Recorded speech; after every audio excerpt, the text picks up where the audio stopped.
En réalité, je pense que c'est abusif de dire fin des temps, parce qu'en réalité, les temps, n'est-ce pas, le temps c'est une création de Dieu, c'est quelque chose qui continue, mais c'est plutôt, disons, un changement de monde, parce que la Terre va changer, d'autres lois physiques vont, etc. D'ailleurs, l'au-delà aura d'autres réalités physiques. Mais donc, on ne peut pas dire que c'est la fin des temps au sens vraiment littéral, mais ça veut dire que des phénomènes extraordinaires vont advenir, n'est-ce pas, et en un moment donné, ce sera la fin de la vie sur Terre et, n'est-ce pas, l'avènement n'est-ce pas, d'une autre réalité. Maintenant, on trouve ces enseignements-là dans ce qu'on appelle la tradition abrahamique, c'est-à-dire les religions, n'est-ce pas, la religion monothéiste, ce qu'on appelle la religion du salut, qui enseigne, n'est-ce pas, l'existence de la vie future. Donc il y a un passage entre cette vie et la vie future. Donc on peut dire que c'est la fin de cette vie-là vers la vie future, c'est là où se cristallise ce qu'on appelle la fin des temps. Et il y a des phénomènes extraordinaires qui vont se passer. Il y a aussi des figures, hein, des personnes humaines, mais aussi des personnes sataniques, diaboliques, démoniaques, qui vont aussi agir. Et donc il y aura beaucoup de pagaille, hein, excusez-moi le terme, il y aura beaucoup de peur, il y aura aussi vraiment des signes qu'on appelle des signes mineurs, des signes majeurs, une déréliction morale, n'est-ce pas, il y aura des guerres, des famines, des tremblements de terre. En général, les gens se focalisent sur ces phénomènes spectaculaires, mais je crois que ce qui est plus important, c'est surtout de comprendre la dynamique à la fin des temps, c'est le fait que le diable va avoir beaucoup de puissance et va influencer beaucoup de personnes. Quand il y a un événement malheureux, on entend les gens dire « ouais, c'est la fin des temps qui s'approche ». Nous y sommes là vraiment? En fait, oui et non. Oui, pourquoi? Parce qu'effectivement, si c'est par analogie, hein, on peut dire que certains phénomènes qui vont se passer donnent une idée de cela. Mais en réalité aussi, il ne faut pas en abuser, parce que quand on regarde les textes vraiment de l'islam et quand on regarde en particulier ce que le prophète sallallahu alayhi wa sallam a dit sur la fin des temps, en réalité, on est déjà dans la fin des temps, dans la définition qu'on peut trouver dans les hadiths, parce que le hadith qui nous dit que la naissance du prophète est un signe de la fin des temps déjà. Mais dans quel sens? Dans le sens où il n'y aura plus rien de nouveau venant du ciel sur la terre en termes de religion. Donc la fin des temps, c'est ça. Donc le prophète marque la fin des temps, hein, au sens où le Coran est le dernier livre révélé et au sens où il est le dernier prophète. Donc c'est ça la fin des temps. Donc on est dans ce temps-là. En même temps, vous l'avez dit, le paradoxe c'est que toutes ces personnes qui torpillent le message de l'islam sont suivies par des masses. C'est un des signes d'ailleurs qu'on appelle signe mineur de ce qu'on appelle la fin des temps. C'est que la raison et la lucidité seront les choses les moins partagées. Et on voit beaucoup de hadiths qui disent qu'en ces temps-là, c'est les hommes les plus stupides, les plus idiots qui vont drainer les masses. Et les hommes honnêtes, n'est-ce pas, seront marginalisés. Le mensonge va être, n'est-ce pas, apprécié, monnaie courante, et la vérité sera, n'est-ce pas, marginalisée. Donc ce qui est important, c'est justement de savoir identifier les phénomènes et les figures, n'est-ce pas? Donc, bien comprendre sa religion qui fait qu'on ne soit pas manipulé au nom de la fin des temps. Et aujourd'hui, on le voit, dans le monde entier, on a vu des drames. Dans les années 50 aux États-Unis, on a vu des sectes où des gens se sont suicidés parce que le gourou leur a dit que c'est la fin du monde. On a vu les témoins de Jéhovah programmer 1914 comme étant la fin du monde. Il y a des gens qui sont allés se cacher dans des grottes en disant c'est la fin du monde. On a vu des sectes comme ça. Et au Sénégal aussi, eh bien, il y a des gourous, il y a des gens qui profitent de l'incrédulité des gens, et surtout des jeunes dont on parlait tout à l'heure, qui par manque de savoir et qui sont en recherche spirituelle.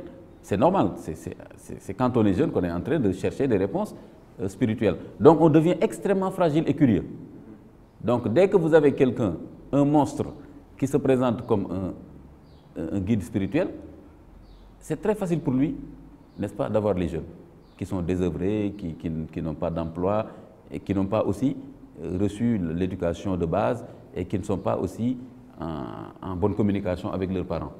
Comment faire la part des choses justement? Comment identifier celui qui porte le bon message? La première chose, c'est de faire attention de ne pas être emporté par les discours de la rue. L'islam, c'est une religion constituée sur des références scripturaires, le Coran, les hadiths du Prophète sallallahu alayhi wa sallam et l'enseignement de oulémas reconnus, respectés, connus, etc. Donc, la première faute pour un jeune, c'est de suivre quelqu'un juste parce que le discours vous séduit. Le discours de Satan est forcément séduisant, sinon il n'aurait aucun pouvoir de manipulation.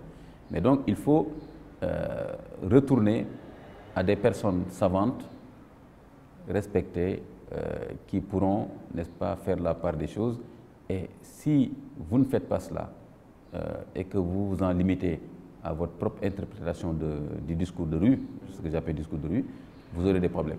Deuxième chose, c'est qu'en général, ces gourous-là qui manipulent les jeunes, vous n'entendez pas des vrais savants respectés, n'est-ce pas, parler d'eux en bons termes. Donc ça doit attirer l'esprit des jeunes.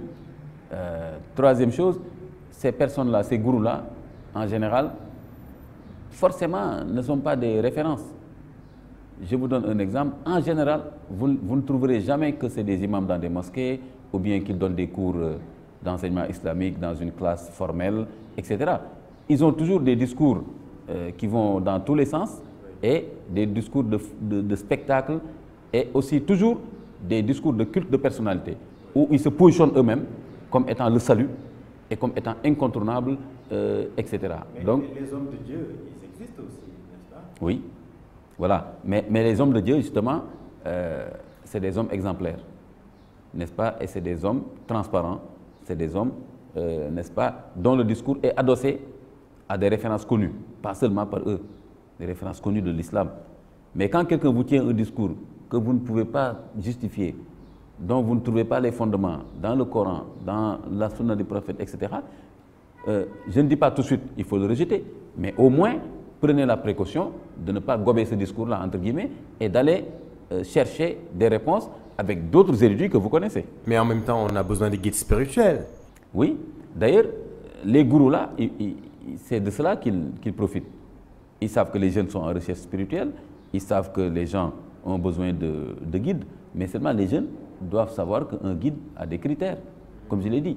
Et le premier critère, c'est le savoir, c'est que son discours soit un discours, n'est-ce pas, adossé aux bases de l'islam. Quand quelqu'un vous dit « moi je ne connais rien à l'islam, mais c'est moi », vous devez être assez intelligent pour dire « mais puisque c'est l'islam que je cherchais et que lui il me dit qu'il ne connaît pas l'islam, qu'est-ce que je fais avec lui ?» Pour revenir sur la fin des temps et de ces signes, qu'est-ce qui va se passer? Par exemple, l'histoire avec Sodome et Gomorrhe? Effectivement, c'est des choses comme ça qui vont se passer. Il y aura une grande confusion. Il y a des savants qui ont donné deux termes pour caractériser tout ce qui va se passer dans ce qu'on appelle la fin des temps. Shahawat et Shubuhat. Ils disent c'est quoi? C'est le triomphe des passions. Et là, dans le sens de mauvais penchant, n'importe quel comportement moral exécrable fera légion. Et deuxième chose, Shahawat, c'est Shubuhat, c'est confusion, chaos. Justement, la difficulté même à reconnaître qui est le bon guide, c'est quoi le bien, etc.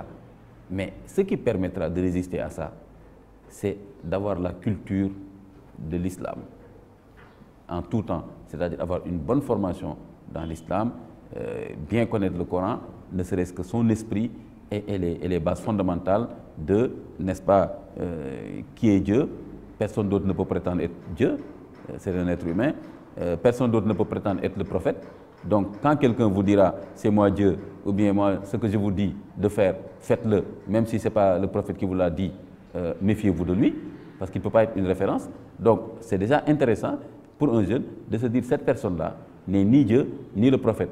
Donc, normalement, ce qu'elle doit faire, c'est m'enseigner ce que Dieu m'a dit dans le Coran et ce que le prophète m'a dit dans le hadith. Donc, une personne qui ne vous dit jamais ce que le Coran a dit, qui ne vous dit jamais ce que le prophète a dit, mais qui vous dit tout le temps, moi j'ai rêvé de ça, suivez-moi. Des fois même que vous dites, je ne connais même pas ces références-là.